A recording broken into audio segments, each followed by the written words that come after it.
Hey everyone, and welcome back to Good Food Made Better. You're probably wondering, whose kitchen am I standing in, because this is not the same kitchen I normally cook in. Well, today I'm in my mom's house, so I will be cooking in her kitchen tonight. I'm going to be showing you how to make my chicken and dumplings, and if you're ready, I'm ready, so let's get going. So the first thing you're going to want to do is you're going to want to take your chicken broth, your water, your seasonings, and your butter. You're going to want to put it into a pot. I have a fairly large sized one here because it does make quite a bit of chicken and dumplings. You're going to want to bring that to a boil. You're going to want to bring that to a boil, and then we'll be on to the next step. When your water comes to a boil, you're going to want to add your chicken and then put a lid on it and let it cook for about 5 minutes. While your chicken is cooking in the broth that we have made with the seasonings, you're going to want to take your 1 cup of flour and your 3 cups of milk, mix them together. You're going to mix them together, and then we're going to add it in with our chicken.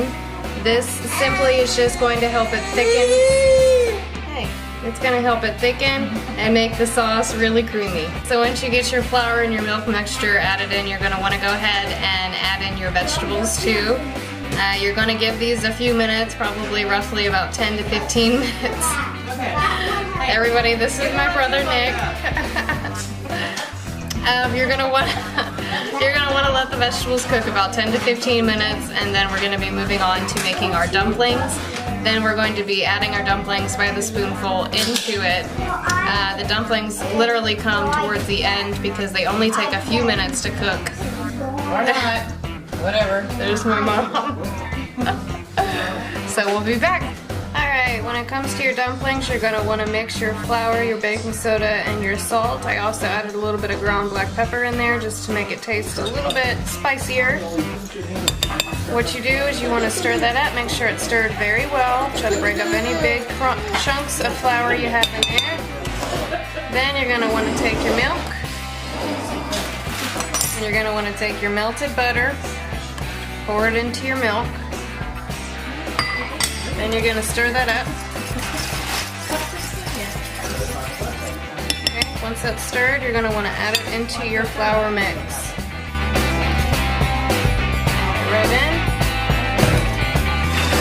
and then stir it up.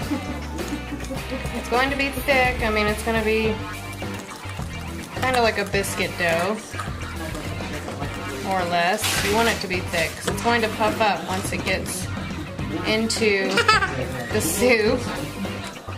So I'm going to go ahead and stir this up. It's kind of hard to do while I hold my son Bryson. So I'm going to put him down. I'm going to get it all stirred up where you can't see any more flour, and then we'll be ready to drop it by spoonful. Alright, once your vegetables are nice and soft, you're going to want to get ready to do your dumplings. All you're going to do is you're going to take about a spoon, just spoon it. It's not going to be perfect, and then you just literally dump it right in. You want to make sure that your soup mix is simmering. Hands. You guys will know when your dumplings are done because they will fluff up. They will look like little mini biscuits.